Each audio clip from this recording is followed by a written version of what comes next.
اس دے وہی منادا مدعی چ دے دعوے وہ دعوے کے بعد پھر کیا ہوتا ہے؟ دلیل دینے کا مرتبہ آتا ہے نا.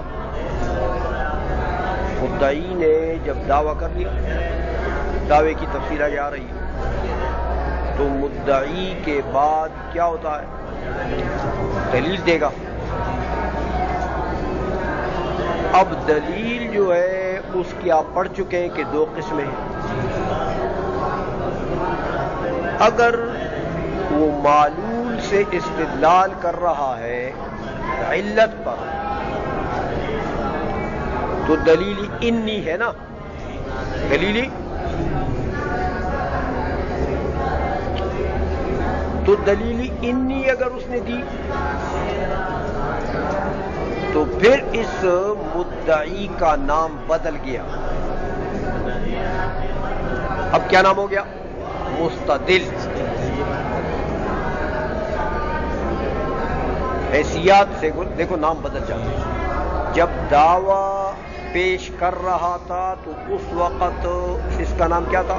مدعی.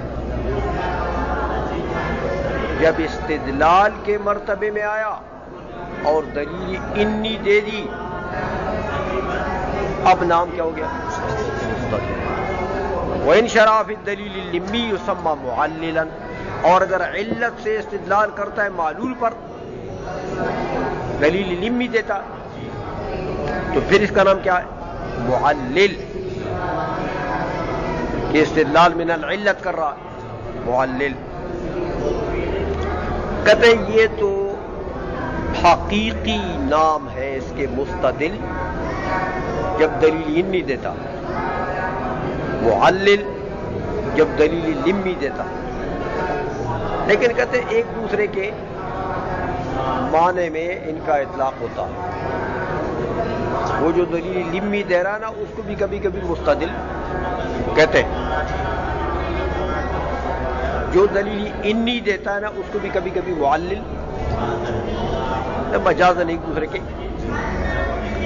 اس لیے کہتے ہیں وَقَدْ يُسْتَعْمَلُ كُلٌّ مِّنْهَا مَقَامَ الْآخَرِ.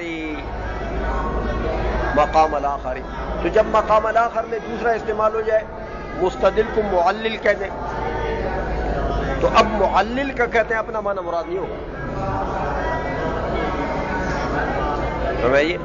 یا معلل کو آپ مستدل کہہ دیں تو اب مستدل کا اپنا معنی مراد ہو، ہاں، بلکہ بمعنی المتمسک بالدلیل مطلقاً. اب مستدل کا معنی کیا ہوگا؟ متمسک بالدلیل مطلقاً، چاہے وہ انی ہے چاہے لمی ہے.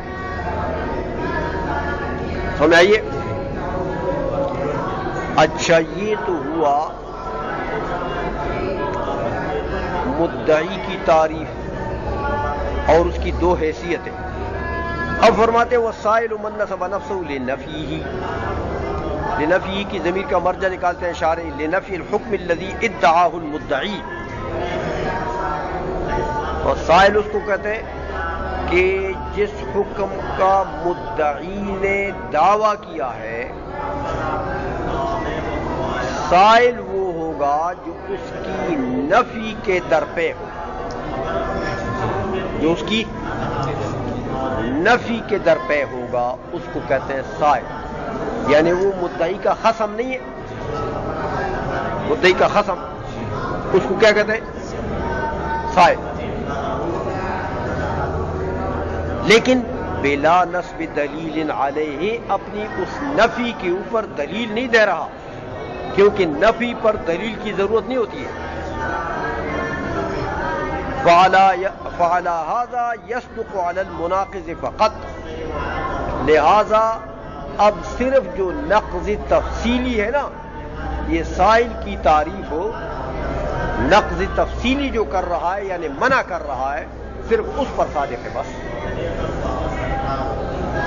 مانع پر، مناقض بمنا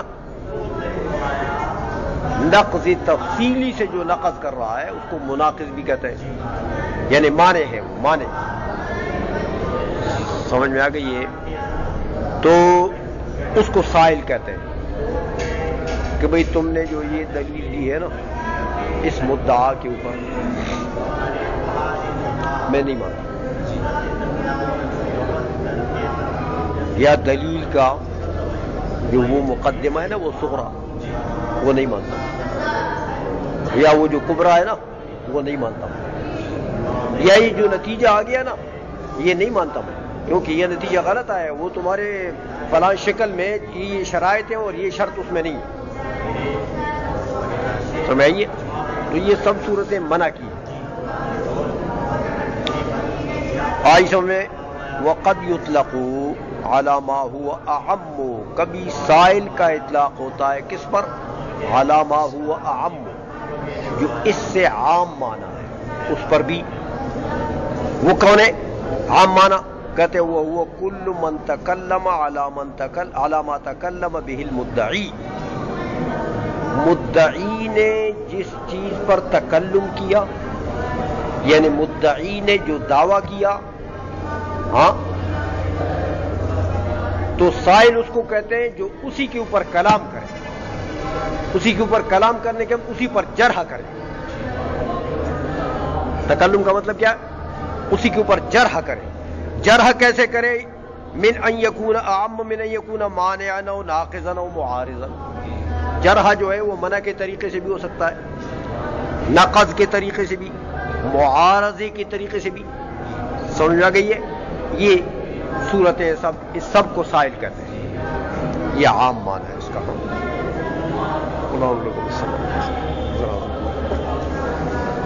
کہ سائل کے دو معنی ہیں، ایک تو اس کا اپنا حقیقی معنی کہ من نسب نفسہ لنفیہ،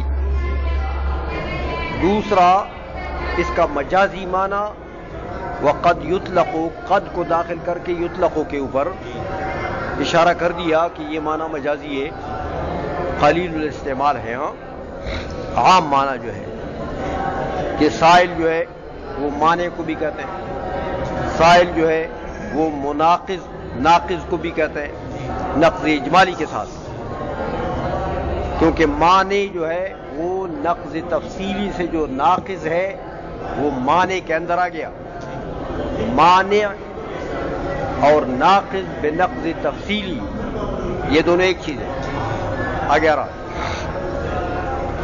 تو ایک ہے معارض، آپ جانتے ہیں معارضہ کی تعریف آگے آ رہی ہے کہ بھئی وہ مدعی کو یہ کہے کہ تمہارے پاس جو دلیل ہے نا جو تمہارے دعوے کو ثابت کر رہا ہے، میرے پاس ایک دلیل ہے جو آپ کے دعوے کی نقیض کو ثابت کر رہا ہے، تو یہ تینوں جو ہیں ان کے وہ سائل کہتے ہیں، لیکن سائل بمانا مجازی۔ والدعویٰ، اب دعوے کی تعریف کر رہے ہیں کہ دعویٰ جو ہے ما یشتمل علی الحکم، ہاں، علی الحکم المقصود اثباتہ بالدلیل او بالتنبیہ، ہمیں آئیے تو ما کا ترجمہ کر دیا شارح نے کہ ایک قضیت، ما بمانا قضیہ، یشتمل علی الحکم، وہ قضیہ جو نسبت حکمیہ کے اوپر یعنی نسبت تامہ خبری کے اوپر، حکم بمانا نسبت تامہ خبری، جو نسبت تامہ خبری پر مشتمل ہے وہ قضیہ۔ شارح فرماتے ہیں کہ وہ مشتمل ہے حکم کے اوپر، کیسے مشتمل ہے؟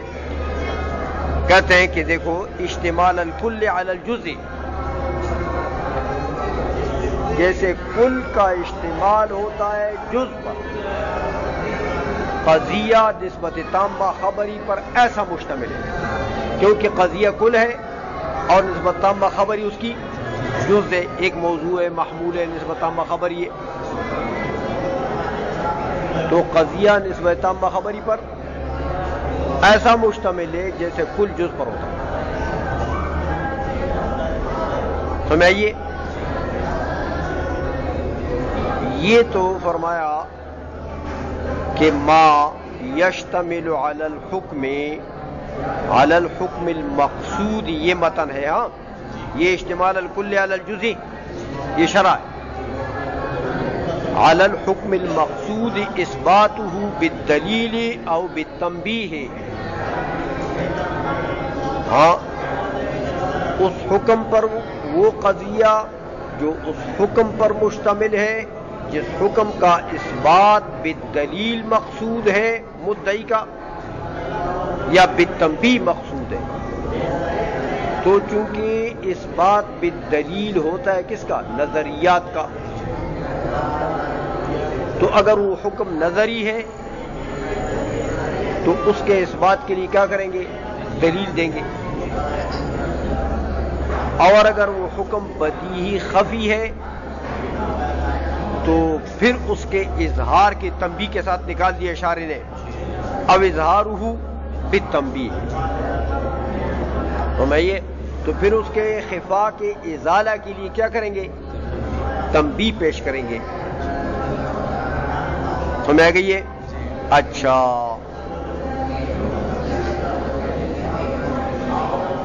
کہتے بھائی یہ تعریف تو انہوں نے دعوے کی کر دی کہ وہ قضیہ جو مشتمل ہو اس حکم کے اوپر جس حکم کا اثبات بالدلیل مقصود ہے یا اظہار بالتنبیہ مقصود ہے. تو میرے بھائی یہ تو تم نے دعوے کو قضیہ نظریہ بنا دیا ایک، تو دلیل سے ثابت کر دیں گے.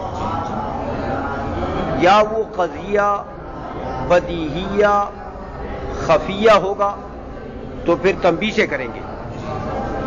لیکن دعوے کا حصر تو ان دو قضیوں میں نہیں ہے. دعویٰ تو کبھی بدیہی اولی بھی ہو سکتی ہے. کوئی چیز ایسی ہے جو بدیہیات اولیہ میں سے وہ بھی دعویٰ بن سکتا، اس کا بھی تو احتمال ہے کہ ممکن ہے وہ دعویٰ بنے جو بدیہیات اولیہ میں سے. سمجھ آئیے؟ اسے کہتے ہیں وفیہ، اس میں یہ سوال ہے کہ انہ قد یکون الحکم المدعا بدیہیا اولیا. وہ جو حکم مدعا ہے وہ کبھی تو بدیہی اولی بھی ہو سکتی ہے، تو وہ اس میں داخل ہو گیا نہیں. اسے کہتے ہیں یہ قصور اس میں ہے. لیکن جواب دیتے ہیں اس کا کہ وہ یمکن ان یقال، ہاں اس کے جواب میں کہ بھائی یہ تو ناقص ہو گیا، یہ تو دعوے کی 3 قسمیں تھی تو 2 تو اس میں آ گئی ہیں لیکن ایک قسم نہیں آئی ہے. یہ جو اعتراض ہے کہتے ہیں اس کا جواب یہ کہ بھائی بدیہیات اولیہ جو ہیں وہ دعویٰ بننے کی صلاحیت نہیں رکھتے. بدیہیات اولیہ میں مناظرہ نہیں ہو سکتا. سمجھائیے کیوں؟ کہ بدیہیات اولیہ جو اظہار حق کے در پہ ہے وہ بدیہیات اولیہ کا انکار کر سکتا؟ مناظرہ نزاع تو جب بنے گا کہ ایک مانے دوسرا نہ مانے، ایک دعویٰ کرے دوسرا اس کی نفی کرے. تو بدیہیات اولیہ کی نفی مناظر کر سکتا ہے؟ نہیں. کون کرے گا؟ مجادل یا مکابر. وہ تو مجادلہ بن گیا یا مکابرہ بن گیا، مناظرہ تو بنا ہی نہیں. سمجھائیے؟ اس لیے یہ قسم ہی نہیں ہے دعوے کی. یہ جو بدیہیات اولیہ ہیں ان میں مناظرہ نہیں ہو سکتا. وہ تو لازماً جو خصم ہے جو سائل ہے اس کو ماننا پڑے. جب مدعی ایسا دعویٰ کرے کہ وہ بدیہیات اولیہ میں سے ہو تو خصم کو ماننا پڑے گا اگر وہ مناظر ہے تو. ہاں مجادل ہے مکابر ہے تو پھر تو مناظرہ ہی نہیں ہے، پھر پرے کرو. سمجھ آئیے؟ اچھا اس لیے کہتے ہیں وہ یمکن ان یقال اذا كان الحکم كذلك، جب حکم بدیہیات اولیہ میں سے ہو تو لم يتحقق المناظرۃ، پھر تو مناظرہ متحقق ہی نہیں ہوگا. کیونکہ لانه لم ينکره الا مجادل او مکابر، اس کا انکار تو یا مجادل کرے گا یا مکابر کرے گا. سمجھ آ گئی ہے؟ اچھا اب یہ قضیہ جس کو دعویٰ قرار دے دیا، جس کے اندر وہ حکم مقصود بالاثبات ہے، یہ جو قضیہ ہے، کہتے اس قضیے کے نام اعتبارات کی تبدیلی کی وجہ سے تبدیل ہو جاتے ہیں۔ ہمیں آئیے، اس قضیے کے اعتبارات تبدیل ہوں گے تو اعتبار تبدیل ہوگا تو اس کا نام بھی شے ہے، کیوں؟ حقیقت میں شے قضیہ وہی ہے، لیکن اعتبارات مختلف ہو جائیں گے، حیثیات مختلف ہو جائیں گی تو اس کا نام بدل جائے۔ کہتے دیکھو وَيُسَمَّى ذَلِكَ مِنْ حَيْثُ أَنَّهُ يَرِدُ عَلَيْهِ أَوْ عَلَى دَلِيلِهِ السَّوَالُ، یہی قضیہ اس اعتبار سے دیکھیں، اس حیثیت سے کہ اس کے اوپر سوال وارد ہوتا ہے، یہ محل سوال ہے، تو اس حیثیت سے کیا کہیں گے؟ مسئلہ، وہی قضیہ۔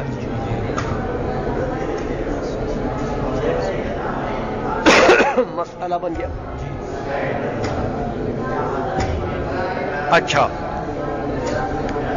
یا قضیے کی اس حیثیت کو کریں کہ بھائی من حیث انہ یبحث عنہا،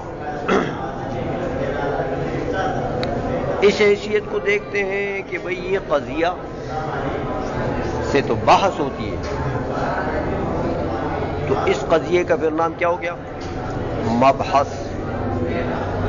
کہتے ہیں مسئلتاً و مبحثاً، سوال ورود کی حیثیت سے مسئلہ بن گیا اور بحث کے ورود کی حیثیت سے